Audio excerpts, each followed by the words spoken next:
Ah, j'aimerais bien aussi pouvoir arriver quand je veux des vacances. Dire à mon patron, mais non, t'inquiète pas, je reprendrai le mardi si tu veux, ou le mercredi, mais me fais pas chier, hein. On n'est pas aux pièces quand même. Salut à tous, footeuses et footeux de même famille, c'est Thomas. Petite vidéo évidemment sur ce qui se passe en ce moment dans les travers du Paris Saint-Germain avec les retards de Cavani qui est quand même rentré, qui s'entraîne en salle tranquillement, un peu quand même au placard l'ami, hein, donc il sera pas en tout cas là pour le match de demain Rennes-Paris au Roison Park, et Pastore qui est toujours disparu, on ne sait pas où il est, pareil, retard de vacances, mais là on ne sait pas trop parce que on se demande si le mec il est pas en grève parce que il veut partir, hein, clairement, vu qu'on va peut-être assister au recrutement de Las Diarra, donc un renfort dans l'entrejeu, en méforme, hein, qui a fait que 5 matchs dans son club à Al Jazeera. Du coup, Pastore se dit, bah putain, on veut plus de moi du tout, donc je me casse, donc je rentre pas. Pastore avait déjà fait le coup en 2015, il y avait déjà eu 2 matchs de suspension, on se souvient un peu de ça. Donc, El Matador Cavani l'avait déjà fait en 2014 et 2015 sous blanc aussi, vers la trêve hivernale, il était parti au pays, il n'était pas rentré sans prévenir.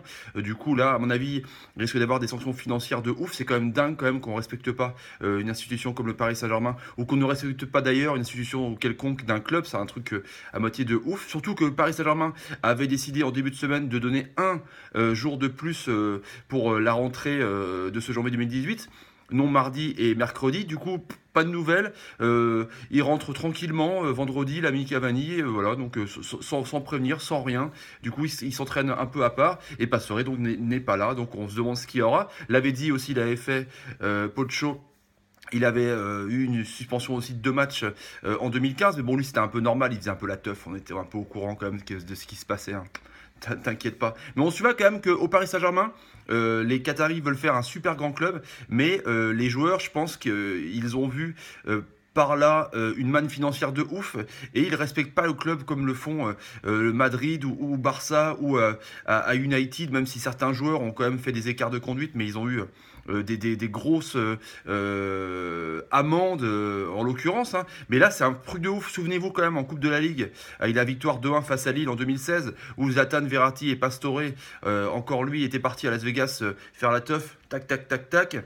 Voilà, pendant leurs 3 jours de repos, bon, même s'ils avaient battu comme par hasard Rennes 4-0 au match d'après en championnat. Donc on trouve ça quand même chelou que les mecs ils s'en battent les couilles complets quoi, du Paris Saint-Germain. C'est un truc de fou. Donc je pense que les Qataris là, soit ils servent d'exemple et ils sévissent en disant bah voilà, on va vous foutre 4 matchs de suspension et une amende de ouf, soit ils passent l'éponge et du coup bah, c'est un peu tendu parce que là Emery avec l'affaire Neymar qui voulait pas des séances vidéo, hein. J'en ai fait une vidéo d'ailleurs où Neymar sautait un peu de la gueule les entraîneurs auparavant, et dont d'Emery.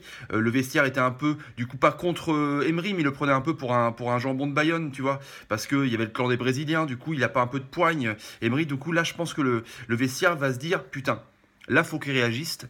On va voir un peu ce qu'il sait faire, on va voir un peu les coronesses qu'il a, l'ami Unai, pour donner ou pas une sanction, parce que bon, c'est différent sur les deux joueurs. Pastore, à la limite, il s'en balèque parce que il va partir, il joue pas beaucoup, même si ça devait être la pierre angulaire de son jeu. Du coup, il va se dire, bon, bah, peut-être que lui, je vais mettre à l'amende. Donc, à mi, ça m'arrange qu'il rentre pas du tout parce que bon, je m'entrefe un peu de lui. Mais Cavani et le Matador, son meilleur buteur, un des meilleurs buteurs européens de l'année 2017. Il y a le Real qui arrive quand même le 14 février. Donc je me dis, est-ce que je mets au placard pendant 3-4 matchs, donc pour un peu ralentir un peu sa progression, on va dire, hivernale, dans le sens où la préparation physique après les fêtes, se remettre dans le bain par rapport au froid, par rapport pour éviter les blessures. Donc si je lui empêche de faire 3-4 matchs, lui qui a besoin de marquer des buts tout le temps, d'avoir le ballon, si je le mets pas en confiance, si je le mets direct en carafe, le gars, est-ce que il va le prendre mal et du coup il va me faire payer contre le Real? Je sais pas, c'est un peu compliqué. Emery va vraiment être regardé de près, en tout cas par les joueurs, les dirigeants, parce que je pense que, à mon avis, il va y avoir une réunion au sommet, soit après le match direct Rennes-Paris. En même temps, ça n'empêche pas, parce que bon, ça se trouve, les Parisiens n'ont pas besoin de ça. Ça se trouve, même s'ils sont rentrés que mercredi, alors que certains sont rentrés même vers fin décembre, certains clubs en Ligue 1 ou à l'étranger, bah, du coup, ils sont tellement forts qu'ils peuvent éclater Rennes demain. Ça, il n'y a pas de problème. Mais c'est juste que voilà, le respect qu'ils ont, en tout cas pour ces deux joueurs en l'occurrence, de rentrer quand ils veulent sans prévenir. À part avoir une bonne excuse, quoi. Voilà, mais bon, le mec, il fait ça en 2014, 2015, 2017. On se demande pourquoi il n'a pas fait ça en 2016. Chelou. On sait qu'il a des problèmes un peu privés son ex-compagne qui était en Uruguay pour Cavani. Mais bon, voilà, je sais pas, je comprends pas. Je sais pas que je suis en colère, c'est que je me dis quand même que les dirigeants parisiens veulent faire un putain de grand club pour arriver au même niveau que le Real, le Bayern, le FC Barcelone ou Man United. Et du coup, ils n'arrivent pas parce qu'il y a des mecs soi-disant sous couvert que c'est un nouveau club, un nouveau riche à la City, un peu par les pays du Golfe, et ben du coup on s'en fout, on a des salaires de ouf, du coup on s'en fout parce qu'on nous dit rien, tu vois. Kluivert avait essayé, du coup on l'avait dit vas-y ferme ta gueule, et du coup là je suis un peu déçu, qu'est-ce qui va se passer, qu'est-ce que va dire Antero Henrique, que va dire Nasser El Khelaifi, que va dire Emery, que va dire là-haut le chèque au Qatar, parce que tu tapes la honte, mine de rien, quoi.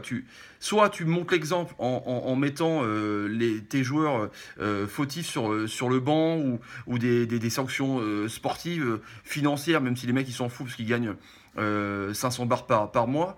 Soit tu fais rien et tu passes pour un glandu aux yeux des grands clubs. Du coup, les grands clubs qui te font chier déjà avec cette enquête du fair play financier, ben du coup, ils vont te dire, bon, c'est pas grave, Paris Saint-Germain n'y arrivera jamais. Ils sont même pas capables de tenir les joueurs parce qu'on est bien d'accord que dans un grand club comme ça, comme ils le font, le principal et plus important, c'est l'institution. Et le PSG est plus important que Cavani, que Pastore, que Zlatan à l'époque, et tout est quanti, quoi. Voilà, faut bien comprendre ça que après, bon, ce que je dis, les joueurs ils s'en battent les couilles encore plus que de même leurs employeurs, mais je trouve ça dingue que voilà, ce manque de respect, ce manque de finesse de ne pas prévenir un petit texto pour dire voilà, je suis absent, je suis en retard et je m'en fous de l'amende parce que c'est comme une amende qui est à 17 balles, alors que à Paris à l'époque, ou alors que payer le parking 15 euros par mois, du coup l'amende était plus simple, moins cher de payer qu'un parking. Bah là, c'est les mecs, c'est pareil. Tu dis, je gagne 500 bars par mois, une amende à 50 000 euros, je m'en fous, quoi. Je préfère profiter tranquillement avec ma famille là où je suis au soleil que de rentrer. Donc voilà, c'est un peu chiant. Et puis voilà. Et puis Neymar, pareil, qui va à Saint-Trope pendant la semaine. Enfin, je sais pas, je trouve ça bizarre que les mecs ils respectent pas trop leur institution alors que c'est des super joueurs. Et je pense que s'ils se concentraient plus, ils pourraient vraiment viser plus haut et tout niquer. Voilà un peu mon coup de gueule sur cette histoire. On se retrouve tout à l'heure. Ouais, pour une vidéo sur le transfert de Coutinho au Barça qui est intéressant. Et Riyad Mahrez qui irait dans l'autre sens à Liverpool. Allez, ciao les amis, salut, salut, salut. C'est pas possible quand même. Respectez les institutions, les mecs, sans déconner.